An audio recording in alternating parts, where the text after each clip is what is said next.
Top 6 answers are on the board.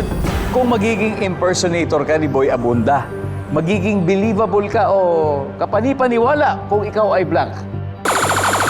Sige, Sai. Kung ikaw ay kaboses niya, Kaboses.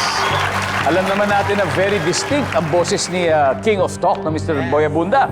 So dapat kaboses mo siya. Oh, wala. Gia, ano kaya? Isipin mo, kung magiging impersonator ka ni Boy Abunda, magiging believable yun kung ikaw ay blank. Nagtatanong. Nagtatanong. Tatanong ka ng mga ano mo. Fast talk. Services? Wala rin. Ruther. Ano kaya? kung ikaw ay kalbo, Kung ikaw ay kalbo. yan, good. Di ba? Nandyan ba ang kalbo? Top answer. Ruther, pass or play? Play! Let's go play round 1. Kenneth, kung magiging impersonator ka ni Mr. Boy Abunda, magiging kapani-paniwala ka kung ikaw ay Siguro maporma. maporma. Talaga, totoo naman. Pwede. Grabe si Tito Boy, sobrang fashionable. So nandyan ba si fashionable Boy Abunda? Meron. Rod, Coach, kung magiging impersonator ka ni Mr. Boy Abunda, magiging believable ka kung ikaw ay blank. Magaling magtanong. Magaling magtanong. Services?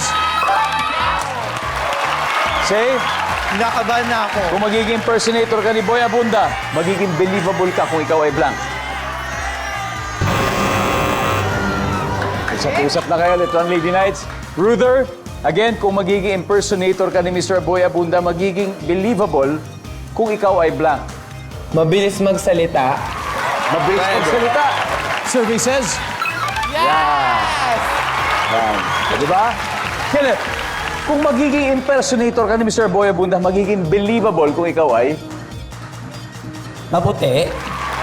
maputi. Pwede. Pumuti na siya. Pumuti na siya. Nakita ko siya nakaraan. O makinis. Ang buhok. Maputi. Wala. Okay. Alam ni Coach Mike. Okay, Coach Mike, kung magiging impersonator ka ni Boy Abunda, magiging believable kung ikaw ay black. Gay. Right? Okay. Joggy. No offense, chismosa. Lara? Famous. Famous? Okay, G, ha? Isipin mo yung mga sinabi ng teammates mo, baka meron dyan. Kung magiging impersonator ka, magiging believable o kapani-paniwala kung ikaw ay black. Bakla. Alright. Sabi nila is gay. Huh? Yeah. Si Tito Boy ay proud LGBT. Di ba?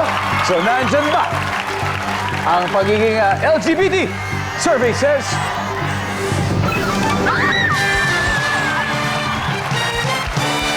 Grabe, pumatawag agad ang Let's Run Lady Knights sa round 1. May 83 na sila. Kaya babawi sa second round ng EAC Generals.